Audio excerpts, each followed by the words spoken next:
Llegó la hora de tu encuentro con la discusión de temas de actualidad y de interés local e internacional. Actualidad Pública y sus panelistas están más que listos para analizar en detalle el acontecer y los temas de impacto en la sociedad. Te invitamos a la discusión en Actualidad Pública. Saludos amigos y amigas, es viernes, son las 4 de la tarde, hoy 9 de diciembre del 2022, hora de dar comienzo a Actualidad Pública por Católica Radio, Católica Televisión y las redes sociales de la Pontificia Universidad Católica de Puerto Rico. Vamos a escuchar los titulares del programa de hoy. Si está sucediendo, en Actualidad Pública se discute. Un análisis desde la doctrina social de la Iglesia. Actualidad Pública. Un estudio reciente de los Estados Unidos reveló que ha disminuido la cantidad de estudiantes universitarios en ese país a raíz de la pandemia. También se ha registrado un porcentaje menor de estudiantes que persisten en continuar sus estudios. ¿Cómo las universidades pueden motivar a los estudiantes para que a pesar de las dificultades sigan hacia adelante hasta terminar su grado? ¿Cuáles son las causas concretas de esta baja? De esto y más te enteras en Actualidad Pública, que comienza ahora. Tú necesitas saberlo y el doctor Jorge Iván Vélez Arocho, junto a su panel de expertos, te lo explican. Actualidad Pública. Como cada semana, les da la bienvenida a ustedes y a los compañeros en el panel, el licenciado José Frontera Ajenjo, vicepresidente de Asuntos Administrativos de la Pontificia Universidad Católica de Puerto Rico. Hoy está con nosotros el doctor Jorge Iván Vélez Arocho, presidente de la universidad. Saludos, Jorge Iván, buenas tardes. Saludos, Josian, Lisa y nuestra distinguida teleaudiencia. Es un placer estar con ustedes de nuevo. Y la licenciada Lisa Riestra Carrión, ayudante ejecutiva del presidente, a quien también damos la bienvenida. Saludos, Lisa. Saludos, Josian, señor presidente, todos los que nos siguen semana tras semana por estas distintas redes, a través de las ondas radiales, etcétera. En medio de este Adviento, pues muchas felicidades cara a la Navidad. Hoy, como escucharon en los titulares, vamos a estar comentando un reciente estudio que se titula The Great Reset, el gran momento en que todo volvió a cero, a reiniciarse, refiriéndose al periodo de la pandemia y a los efectos que ha tenido para la educación universitaria a nivel de todos los Estados Unidos. Es un estudio auspiciado por una entidad que se llama Cengage, que es no solamente una casa editora, sino también una entidad de productos y servicios administrativos para universidades a todo lo largo y ancho de los Estados Unidos, y que busca identificar cuál es la realidad que estamos viviendo las universidades de cara a tres temas que son fundamentales. El primero es el reclutamiento de estudiantes. El segundo es el tema del acarreo y la retención de esos estudiantes, es decir, que esos estudiantes se mantengan en la universidad, se mantengan comprometidos con sus estudios, y en ese mismo sentido, entonces, cómo que los estudiantes regresen a las universidades después de la pandemia. Es una realidad, no solamente aquí en Puerto Rico, agravada aquí obviamente por el tema demográfico y migratorio, pero en todos los Estados Unidos es una realidad que el número de estudiantes en las universidades ha bajado, que el desempeño de los estudiantes en las universidades ha sido más reducido, eso en ocasiones porque los estudiantes que tuvieron varios años de la escuela superior también interrumpidos, ya sea por la pandemia o en el caso de Puerto Rico por los fenómenos naturales que hemos estado enfrentando y viviendo, llegan con unos rezagos distintos a los que se tenían antes de la pandemia, y en tercer lugar, por la dificultad de adaptación a un sistema totalmente en línea o de regreso a un sistema totalmente o casi totalmente presencial y el efecto que esto ha tenido, sin contar además los factores particulares de estrés y depresión que han estado sufriendo los estudiantes, y quiero usar la palabra, la expresión depresión en dos sentidos, separadas y compuestas, ¿no? Factores de presión que han sufrido, como es el tema que tienen que aportar a la economía de sus hogares, tener que afrontar un sistema al que no necesariamente están adaptados y adecuados, y eso también entonces se refleja entonces en problemas de depresión o de otros asuntos de salud mental que se están viendo y que recientemente hemos visto no solamente en Estados Unidos, sino también aquí en Puerto Rico, tanto a nivel escolar como a nivel universitario. ¿Cuáles son esos factores? ¿Cuáles son esas realidades? Las transferencias entre estudiantes han aumentado de estudiantes han aumentado un 14%, versus, es decir, estudiantes que entraron a una institución y esa no era la institución a la que querían ir y luego se movieron, o una realidad que conversábamos recientemente en una de nuestras reuniones administrativas aquí en la universidad. Cuando uno está en su casa y desde la casa lo que hace es conectarse a una clase, todos los salones de clase son iguales, porque sigo en mi casa. Y todo parece ser comparable, ¿verdad? No importa dónde yo estudie, con quién yo tome la clase, estoy desde mi casa, no hay unos factores de valor añadido a ir presencialmente a la universidad, versus lo que es la experiencia universitaria completa o la no experiencia universitaria, que incluye los elementos culturales, los elementos comunitarios, los elementos sociales, los elementos deportivos y recreativos de la vida universitaria en su totalidad. Así que sobre estos temas estaremos conversando esta tarde en el panel. Presidente. Muchas gracias, Ocean. Este interesante artículo nos trae a la atención que las universidades, las escuelas, se desenvuelven en este momento en una nueva cultura.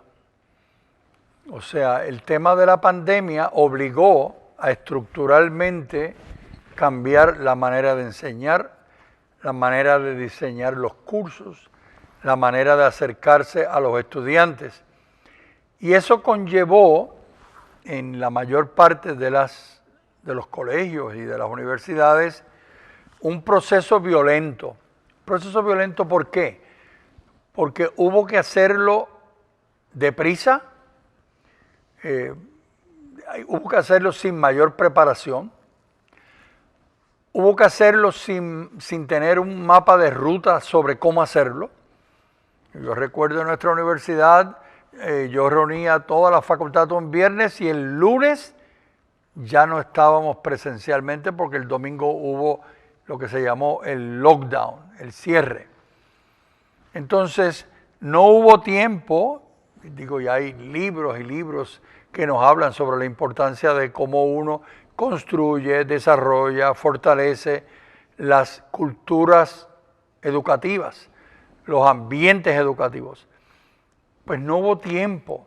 Lo más que había era una aproximación a través de los cursos a distancia, de los programas a distancia. Lo que sucede es que en la pandemia fue algo completamente diferente, construido sobre las experiencias de la educación a distancia, pero de momento nos encontramos con una nueva cultura, una cultura que se estaba desarrollando a la misma vez que se enseñaba, a la misma vez que se investigaba. Una cultura que dejó fuera, como muy bien mencionaba el licenciado Frontera al principio, todos aquellos elementos constitutivos de lo que es la experiencia universitaria. Dejó fuera los deportes, dejó fuera el teatro, dejó fuera los conversatorios, dejó fuera las presentaciones de libros, dejó fuera los encuentros. Entonces nos encontramos que se empezó a formar esta nueva cultura a la misma vez que estábamos llevando a cabo nuestras acciones. Y eso, la experiencia nuestra y lo que yo he tenido la oportunidad de compartir con compañeros presidentes y rectores y decanos de tantas universidades, es que fue un proceso violento. Violento físicamente, por supuesto, pero más que nada violento emocionalmente. Entonces, ¿qué pasa? Que llevamos un tiempo ya largo, digo, y en estos días nos están diciendo que los números del COVID van, en el caso de Puerto Rico, por 22%, y nos atemoriza que tengamos que volver de nuevo a no tener la presencialidad. Así es que en mi próxima intervención voy a hablar de lo importante que es en este momento evaluar esa cultura que tenemos, que no podemos, pienso yo, reclamar que es una cultura establecida ya. Es una cultura transitoria que nos ha permitido llegar hasta donde estamos. Pero esa nueva cultura que va a estar presente de ahora en adelante, tenemos que entenderla, fortalecerla. En muchos casos vamos a tener que rediseñarla y apuntalarla para que nos permita adelantar nuestra agenda académica y educacional. Sí, el caso de cómo uno define la nueva realidad, ¿verdad? Decimos, bueno, vamos de vuelta a la realidad. Bueno, ¿para qué realidad? Una realidad que es totalmente distinta, cambiada, modificada. Decía, una de las cosas que señala el estudio es que en el interín de la pandemia se perdió 1 millón de estudiantes universitarios en todos los Estados Unidos, de estudiantes universitarios subgraduados. Se perdió más de 1 millón entre todas las universidades. Estudiantes, quiere decir, que no regresaron a su próximo año de estudio, que no se transfirieron de una institución a otra, sencillamente se fueron, ¿verdad? En el concepto ese de la baja total sin regreso. Con el impacto que tiene un número como el que acabas de mencionar en la vida de una nación, 1 millón de jóvenes que pertenecen a una generación. En otras palabras, es como si hubiéramos descartado por las circunstancias que nos ha tocado vivir esta generación, y que probablemente hayamos dicho, pues así son las cosas, y descartamos este millón de jóvenes, y pues qué pena que así haya sucedido. Eso es terrible desde el punto de vista de comunidad, desde el punto de vista de nación. Y desde la perspectiva de planificación incluso laboral hacia el futuro. O sea, cómo uno proyecta dar respuesta a las necesidades de trabajo, de empleo, de productividad, de sostenimiento familiar hacia el futuro, cuando vas a tener todo un grupo particular que abandonó los estudios, que no necesariamente los trabajos que está realizando son trabajos que remuneran a los niveles que remunerarían si hubieran continuado estudiando, y particularmente en unos campos de estudio donde se dan las reducciones más significativas, que interesantemente es el mundo de los negocios, de las empresas y de servicios relacionados, que es donde uno pensaría, ¿no?, que hay salida, una salida más directa al mercado del empleo. Y podemos pensar, y Lisa, perdóname que no te sigo interrumpiendo, lo que esto causa en el espíritu, en la psiquis de estas personas que de momento ven tronchado su futuro, ven tronchado sus aspiraciones, ven tronchado las posibilidades de tener una educación que le permita adelantar sus aspiraciones. Lisa. Repercute sobre el nivel cultural nacional, ¿verdad? Había esa preocupación, por eso estas leyes de No Child Left Behind, de que estuviera quizás disminuyendo el nivel cultural de los Estados Unidos por falta de acceso o motivación de personas afroamericanas, hispanas, que quizás recién llegaban a Estados Unidos, y por eso se impulsó toda esta área de estudios que se veía que no tenían acceso a esas áreas personas de diversas razas, ¿verdad? El STEM famoso, ciencia, tecnología, ingeniería, matemática.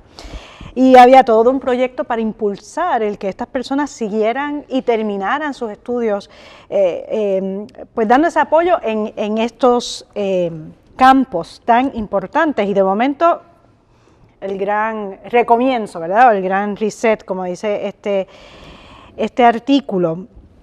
Y es bueno escuchar lo que está pasando en la nación norteamericana, porque de nuevo, lo que hemos dicho tantas veces aquí, si nos volvemos solamente autorreferenciales con lo que está pasando en Puerto Rico, pues no nos quedamos con una visión clara ni tan completa de de lo que nos enfrentamos, ¿verdad?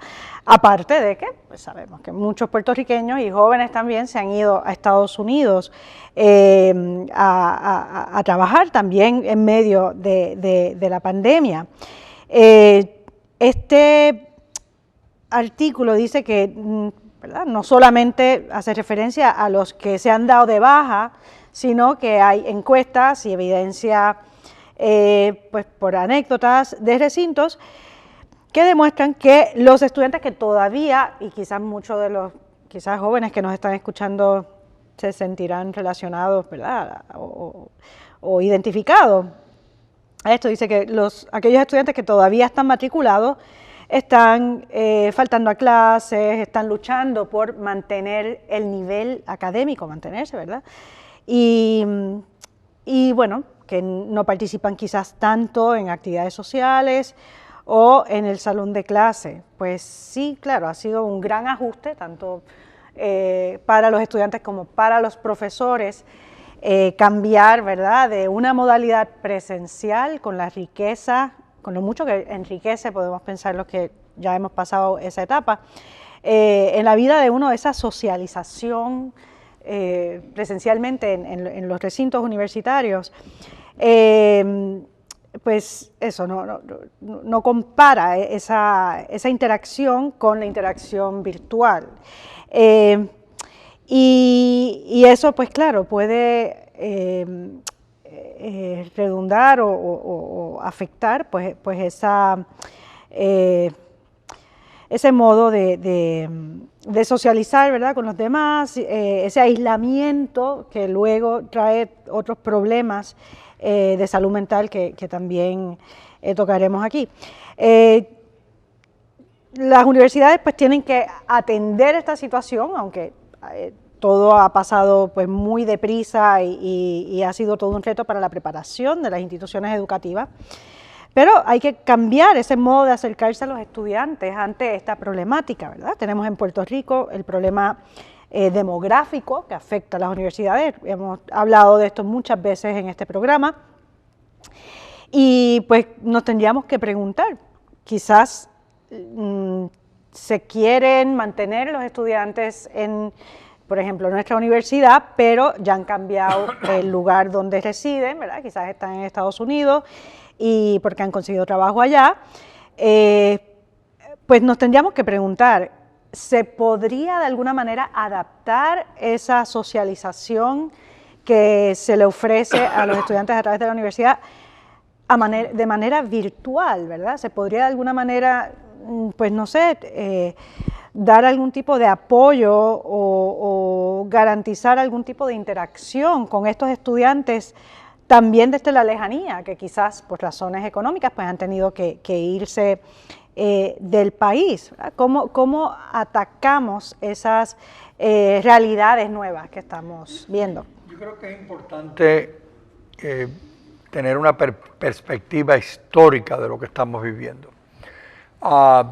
Si nosotros miramos Estados Unidos, Puerto Rico, el siglo XX y el siglo XXI, Primera Guerra Mundial, hubo unos cambios dramáticos en la manera de la convivencia social, en la manera en la cual estaban los trabajos, en la manera en la cual se realizaba el ocio. Vino la Gran Depresión y entonces se encontró el mundo donde hubo no una época de cambio, hubo un cambio de época dramático y las personas tuvieron que ajustar la manera de ser y poblaciones completas fueron afectadas. La Segunda Guerra Mundial de la misma manera. O sea, ¿cuántas personas en los Estados Unidos y Puerto Rico fallecieron a consecuencia de la Segunda Guerra Mundial? O después la Guerra de Corea, o más recientemente en los años 60 la Guerra de Vietnam. Lo que planteo es que en nuestra sociedad puertorriqueña, la sociedad de los Estados Unidos se ha enfrentado a situaciones complicadas, complejas, que lo han llevado a perder parte de su población. Y hay ejemplos de cosas que se han hecho para enfrentarse a esa situación, que pueden ser modelos que podíamos mirar en la situación que ahora mismo estamos viviendo.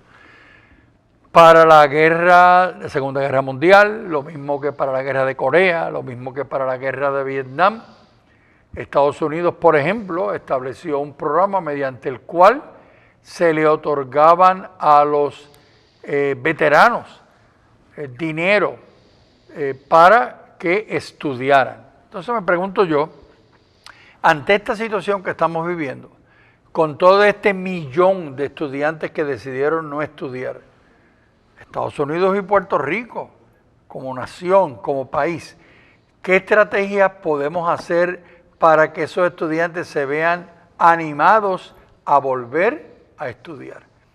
En el caso de la Segunda Guerra, en el caso de Corea, en el caso de Vietnam, por el tema de la guerra se tuvieron que suspender sus estudios. Y algunos suspendieron sus estudios y nunca más los pudieron volver a retomar porque murieron en la guerra o salieron muy lisiados. Pero en este momento, ese millón de estudiantes que menciona el licenciado Frontera, nosotros como sociedad, ¿qué podemos hacer? ¿Qué incentivos le podemos dar para que esos estudiantes decidan volver?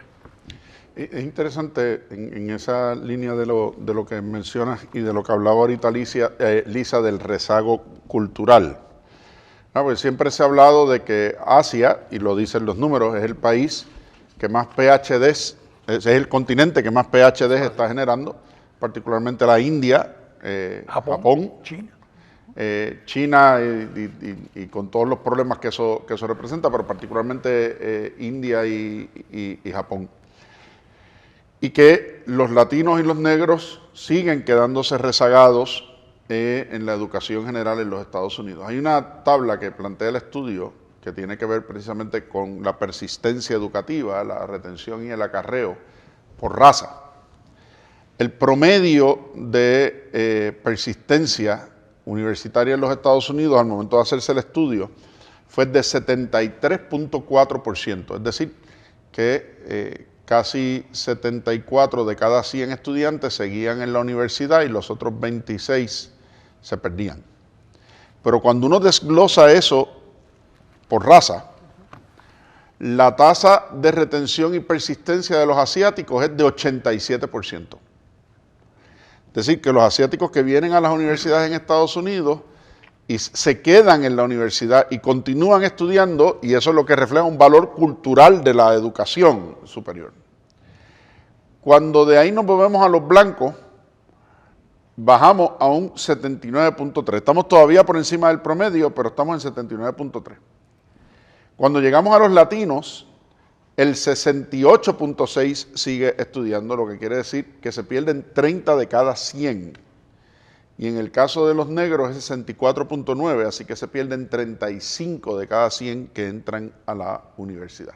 Entonces, si hablamos de la distribución racial en el mundo del trabajo, si hablamos de la distribución racial en ciertos niveles de trabajo, si hablamos de la distribución racial en términos de la participación en la riqueza y en la economía, hay que preguntarse cuánto sigue siendo hoy resultado de eventos y efectos discriminatorios versus cuánto sigue siendo un efecto de participación en el mundo educativo, o de lo que sería peor,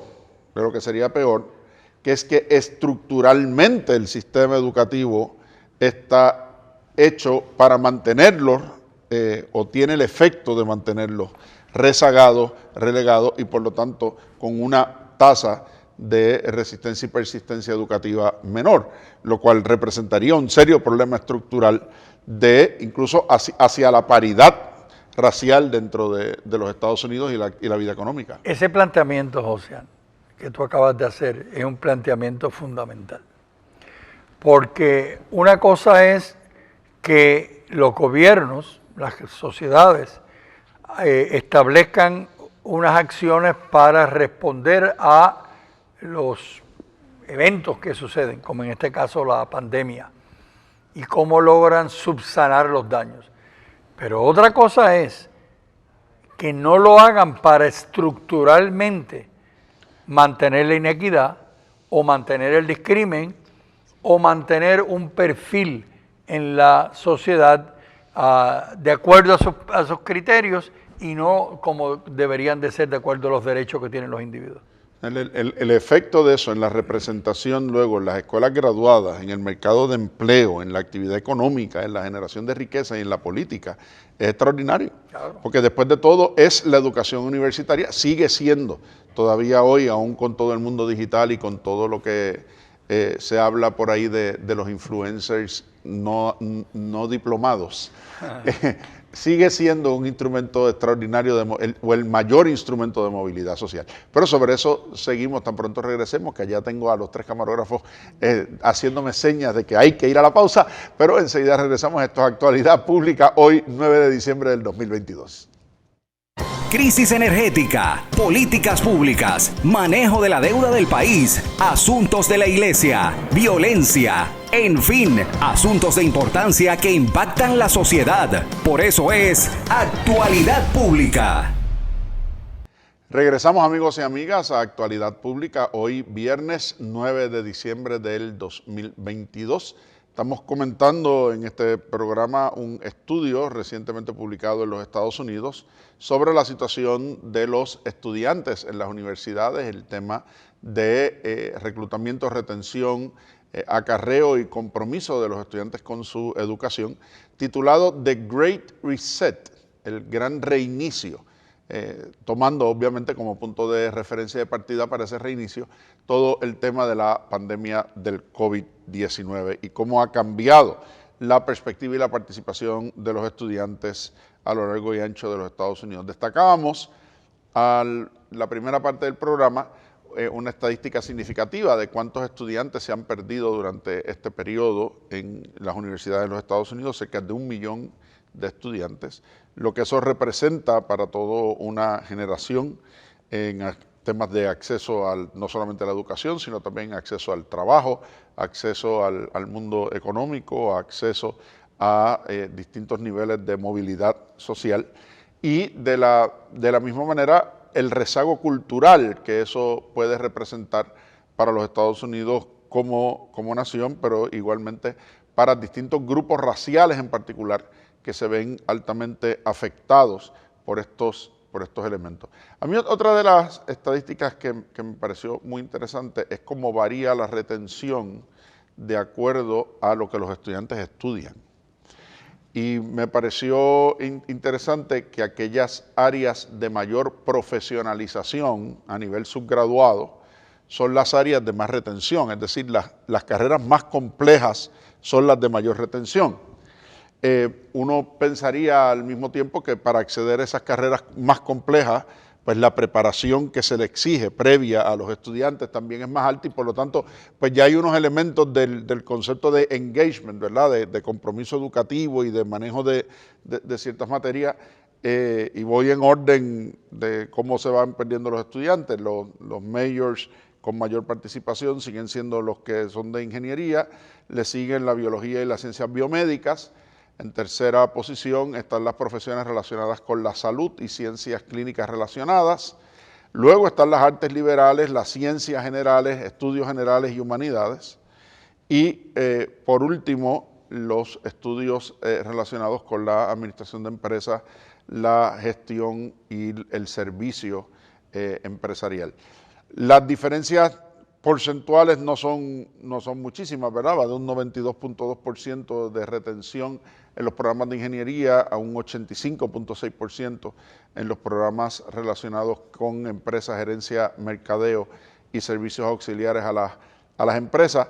A pesar de ello, volvemos, es un elemento de cuáles son las exigencias educativas y profesionales que tienen estas distintas categorías.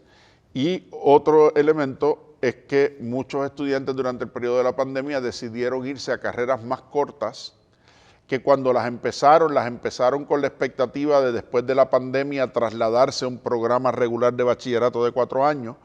El 80% lo hizo de esa manera, sin embargo, al final solamente el 25% hace la conversión de un programa corto preuniversitario o grado asociado a un programa regular de 4 años, lo que quiere decir que también hay un rezago en esa línea de quienes optan por periodos más cortos de estadía en la universidad. De nuevo, el efecto de eso y de lo que sería una vida universitaria completa en términos de cultura, de socialización, de vivencia, yo creo que es importante. Lisa tocaba un asunto en la primera parte del programa, sobre lo cual yo quería hacer una anotación adicional, que tiene que ver precisamente con el tema de socialización. Y es que los que hemos dado clases a través de las plataformas electrónicas sabemos que en muchos momentos el estudiante, no porque no quiera, sino por las condiciones desde donde está tomando clases, no le permiten necesariamente tener la cámara encendida. Por lo tanto, no hay ni siquiera interacción visual entre el profesor y el estudiante, ni entre ellos mismos. O sea, yo recuerdo cuando regresamos después del periodo de la pandemia a mis estudiantes de tercer año, que les había dado clases en primer año en la Facultad de Derecho y que se venían a ver por primera vez, a conocerse presencialmente en el tercer año de carrera. O sea, los que estudiamos Derecho y los que hemos estado en programas graduados, sabemos la importancia que tiene para uno a nivel de los estudios, pero eventualmente para la práctica de la profesión, esas amistades y esas interacciones y esas relaciones que uno va desarrollando a través de la misma carrera universitaria. Entonces, de momento que tú a tus compañeros de clase no los conoces hasta el último año. O sea, se rompe toda una dinámica particular. Mis hijos en la escuela, que acostumbrado uno a que esa parte de socialización, típicamente, obviamente, uno tiene una socialización con sus hermanos y con su familia, pero la socialización real tú la haces cuando vas a la escuela, que compartes con gente que no es de tu propio núcleo, que es con gente con quien tienes que adaptarte a personalidades distintas, a costumbres distintas, a crianzas distintas, a lenguaje y gustos distintos. Pues de momento tenemos a toda una serie de niños y jóvenes que en los años críticos de socialización no han tenido esa experiencia. Entonces, ¿qué hacemos ahora en los niveles más altos cuando no solamente tenemos que estar bregando con las competencias educativas, tenemos que estar bregando también con competencias sociales de las que adolecen y lo que eso implica también en términos de adaptabilidad social, lo que nos lleva también al tema de los problemas de salud mental, ¿no? O sea, no es ni siquiera hecho la transición de la escuela a la universidad, ¿verdad? Siempre los profesores universitarios, cuando hemos enseñado a nivel de bachillerato, una de las preocupaciones que tenemos con los estudiantes de primer y segundo año es cómo tú transicionas de la escuela superior a la universidad. En la escuela superior tú típicamente estás con la misma gente todo el tiempo, conoces a tus maestros todo el tiempo, son los mismos maestros el semestre entero y probablemente los 4 años que vas a estar en la escuela superior, pero llegaste a la universidad, tu grupo se dispersó, no todos están estudiando lo mismo, ahora estás estudiando con todo un montón de gente distinta, estás en un ambiente académico distinto, con profesores que los vas a ver no todos los días, los vas a ver probablemente por un semestre 2 o 3 veces a la semana, o sea que es toda una dinámica de adaptación particular que si uno no ha ido aprendiendo y caminando esas distintas adaptaciones, pues el choque al final, ¿verdad?, es todavía más fuerte, ¿no? Entonces, ¿cómo nos vamos adentrando en esa realidad? Y el efecto que tiene entonces de que el problema no solamente es un problema con la carga de estudios, es que muchas de quienes dejan la universidad lo dejan por poderse adaptar adecuadamente a esos otros ambientes y esos otros apoyos. Me haces recordar mi primer año en la Universidad de Puerto Rico en el año 1966. Yo estudié toda la vida en las escuelas públicas en Lares y decidí que yo quería estudiar estadística y el único sitio en Puerto Rico que enseñaban estadísticas era en la Universidad de Puerto Rico, el Instituto de Estadísticas y Métodos Cuantitativos, y allá me fui a estudiar. Entonces, la universidad, para esa época, yo no sé si actualmente lo siguen haciendo, había seguido una estrategia que para mí fue muy exitosa, extremadamente exitosa, que era que tú te mantenías durante el primer año con tu mismo grupo de estudiantes. Por lo tanto, al primer salón que fui, temprano en la mañana, mi primer día de clases en el recinto de Río Piedras, que fue un curso de español con doña Matilde Vilariño de Olivieri, allí conocí a los estudiantes, estudiantes que yo pensé que después me moví a otro salón, iban otros estudiantes. Estudiantes que al día de hoy todavía algunos de ellos mantengo mi relación con ellos. Siempre destaco que uno de esos estudiantes era Rafi Levitt, un estudiante brillantísimo que después se volvió el gran maestro de la música en Puerto Rico. Bueno, pero ¿a dónde voy? Después, la próxima clase, no nos movimos los estudiantes. La clase era en el mismo salón y llegó la maestra o el maestro, en este caso fue un maestro, el que vino a dar la próxima clase. Así que durante el año éramos 36 estudiantes, 2 de escuela pública y 34 de colegios, casi todos ellos católicos, de Puerto Rico, pero nos movimos durante todo un año, todos juntos. Y entonces esa transición de escuela superior a la universidad, en mi opinión, fue mucho más suave en términos de la socialización que si hubiera sido de otra manera. Bueno, pero quería hacer 2 comentarios adicionales. El primero, el artículo habla de reset, esa es la expresión que se utiliza.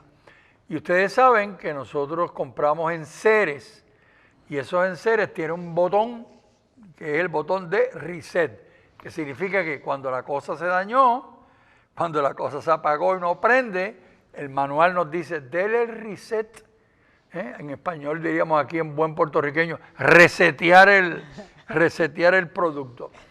Pero en realidad lo que significa es volver a las especificaciones originales del diseño.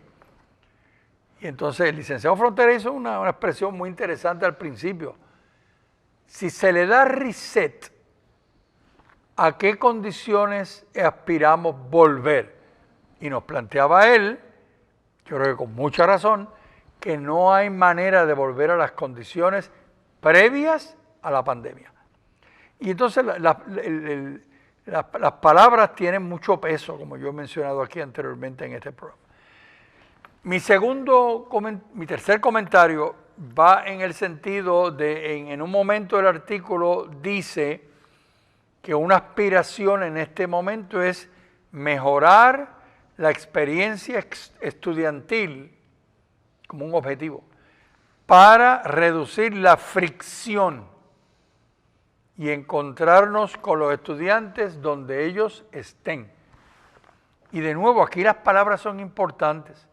Reconoce el autor que en este momento en nuestros ambientes educativos hay mucha fricción causada por toda esta situación de inestabilidad que hemos vivido y de una cultura que es volátil, que se va desarrollando.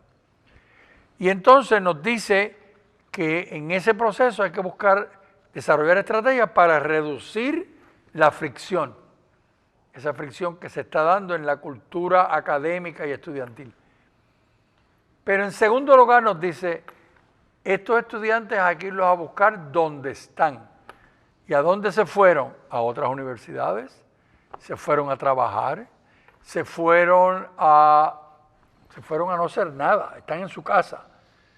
En otras palabras, las estrategias que se diseñen tienen que ser ajustadas a donde estos estudiantes están. Y no necesariamente pueden salir de donde están para regresar a la universidad tradicional que había antes de la pandemia. Exactamente. Porque o necesitan el dinero de su trabajo, o las condiciones en su familia son distintas, o tantas circunstancias, ¿verdad?, que hay en este momento. Bueno, o además, o quizás se transfirieron a otra universidad y lo que tomaron allá, ahora acá no se le cuenta. Y la persona dice, pero espérate, me están pidiendo que regrese y lo que hice lo perdí. Lisa. Sí, perdone que vaya a abusar de la confianza del presidente, pero como sé que fue a la convención anual que hace HACU, Hispanic Association of Colleges and Universities, y este año en octubre fueron algunas personas de la universidad, el tema fue lo voy a leer en inglés, Championing Hispanic Higher Education Success, Diversifying Our Workforce and Strengthening America. ¿Qué ambiente hubo o qué temas trataron que estuvieran relacionados con este tema que estamos tocando hoy, esta tarde, ¿verdad? Y que pudieran quizás darnos claves a las universidades y sí, al ambiente universitario en Puerto Rico para atender estas situaciones de depresión, de ansiedad, ¿verdad? Esta problemática de nuestros estudiantes.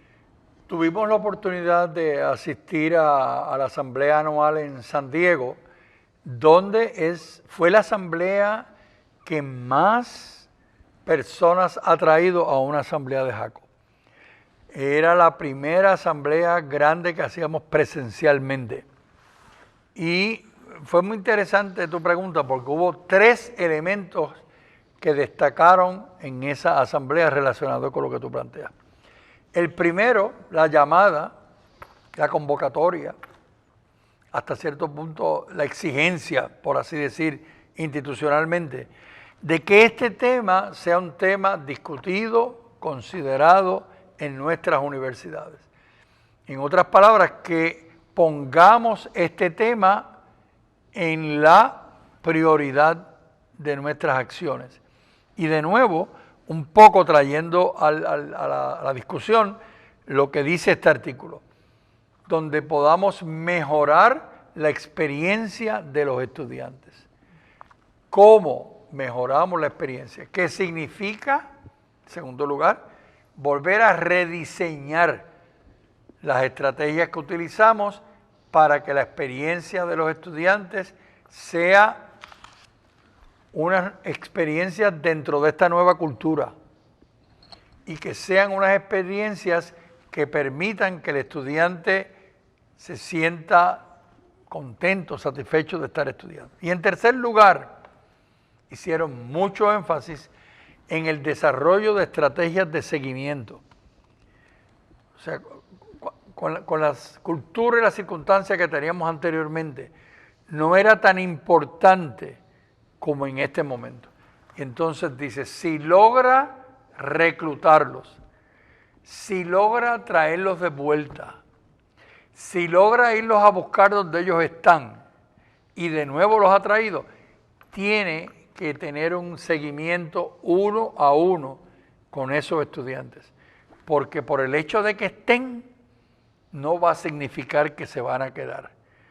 ¿Por qué? Porque han vivido unas nuevas experiencias y van a estar muy atentos a que lo que la universidad les brinde en este momento llene sus expectativas. O sea que es un gran reto ese acompañamiento. El acompañamiento es central. Y tiene que ser un acompañamiento, como muchas veces hemos dicho aquí en este programa, de tipo rifle, es directo, no tipo escopeta, que es un abanico, yo hago esto a ver a quién le aplica. No. Este estudiante con estas necesidades, esto es lo que necesita.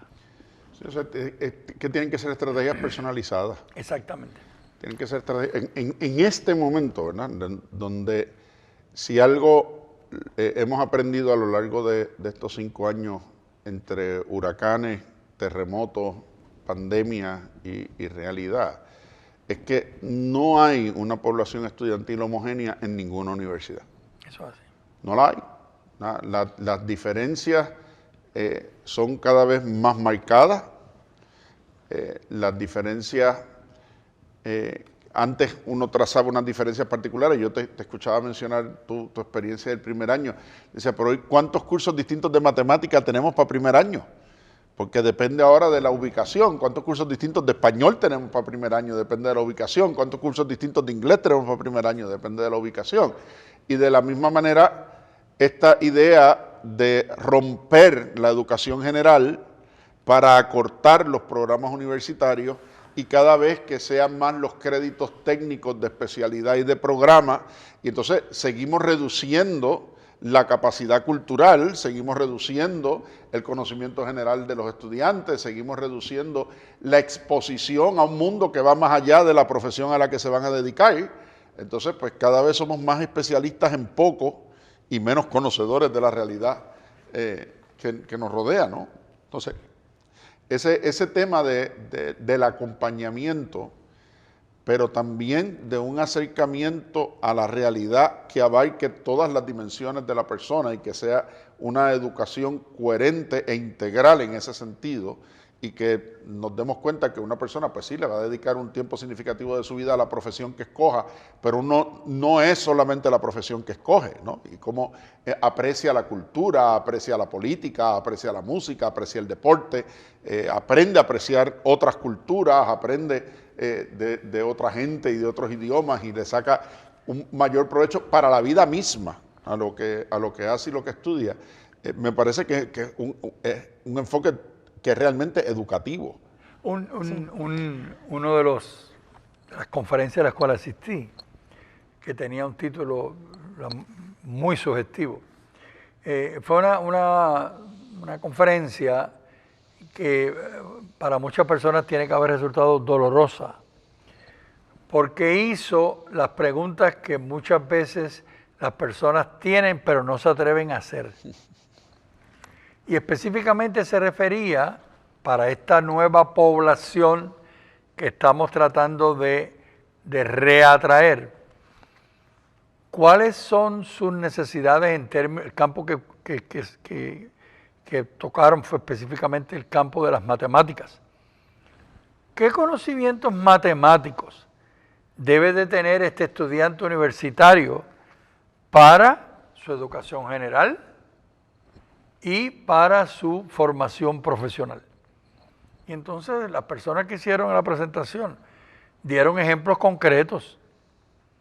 A este estudiante que quiere hacer un bachillerato en arte o un bachillerato en administración de empresas, ¿qué uso va a tener de conocimiento general o de conocimiento profesional el tema del cálculo integral y diferencial? Entonces plantearon, los estudiantes van a venir y van a decir, dime qué cursos de matemáticas yo voy a tomar. Y plantéame aquellos cursos que me sirvan para mi educación general y para mi formación profesional. Y no me hagas tomar nada que no va a tener ningún valor futuro para mí. Entonces había personas que se molestaron mucho con la presentación porque decía, pero ¿cómo va a ser? Toda persona educada debe tener conocimiento de lo que es el cálculo integral y diferencial. Y una persona educada en ingeniería, en física, en matemática. Y esta persona en el público con mucha delicadeza le dijo, ¿en serio? Más o menos, ¿en serio? O sea, si va a estudiar ingeniería, por supuesto. Si va a estudiar una maestría en física, por supuesto.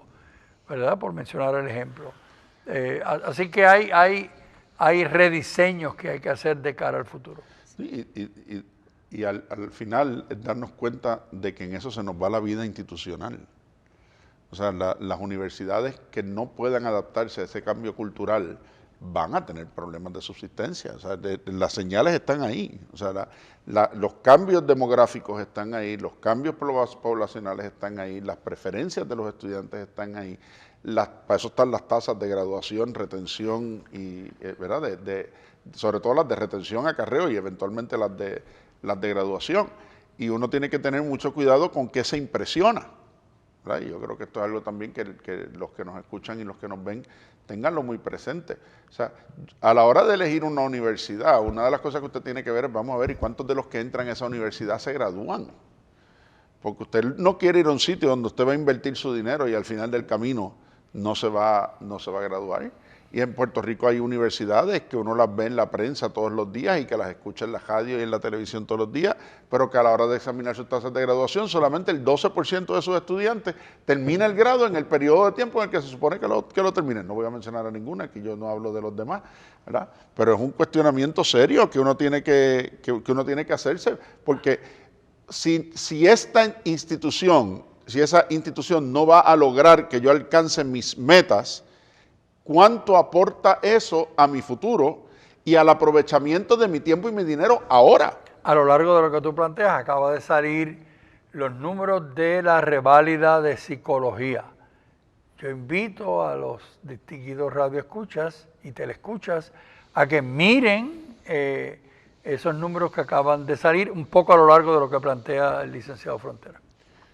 Y a la hora de la verdad, porque el tiempo ya, me acaban de hacer la seña otra vez. Lisa, aprovecha el minuto que queda. Simplemente reforzar que hay que atender, ¿verdad?, con realismo las nuevas situaciones, poner oídos sobre tierra, ¿verdad?, hablando de las universidades, para conocer las necesidades, la mentalidad de estas nuevas generaciones, ¿verdad?, que están llegando, para entonces atenderlos adecuadamente. A veces eso involucrar más a los padres, algo que quizás otras generaciones pues no han tenido, ¿verdad?, esa forma, ¿verdad?, de trabajar al llegar a la universidad o de estudiar, pero ahora de nuevo es otra mentalidad, otra generación y nos tenemos que adaptar a esas nuevas realidades. Fue muy interesante en la asamblea de JACU, porque de la misma manera que cuestionaron el tema de las matemáticas, fue muy interesante escuchar la defensa de que en la educación de los estudiantes actualmente habría que enfatizar más la filosofía, el arte y la cultura en la formación de los estudiantes de cara al futuro. Bueno, pasamos de que a finales del siglo XIX, principios del siglo XX, en la escuela superior se enseñaba latín y griego, y ahora tenemos que enseñar español e inglés remedial en la universidad. O sea, imagínense si hay una brecha cultural. Pero bueno, todos ustedes que están escuchando el programa esta semana tienen la obligación de aquellos universitarios que tengan a su alrededor decirles: no te quites, sigue ahí, la universidad es para ti, la universidad es un paso importante en tu vida, y recuerda que de lo que haces hoy y cómo estructuras tus decisiones depende también tu futuro. Y el futuro de ustedes está aquí el viernes que viene con nosotros una vez más en Actualidad Pública por Católica Radio, Católica Televisión y las redes sociales de la Pontificia Universidad Católica de Puerto Rico. Así que hasta la semana próxima. Esto es Actualidad Pública, una producción de la Pontificia Universidad Católica de Puerto Rico.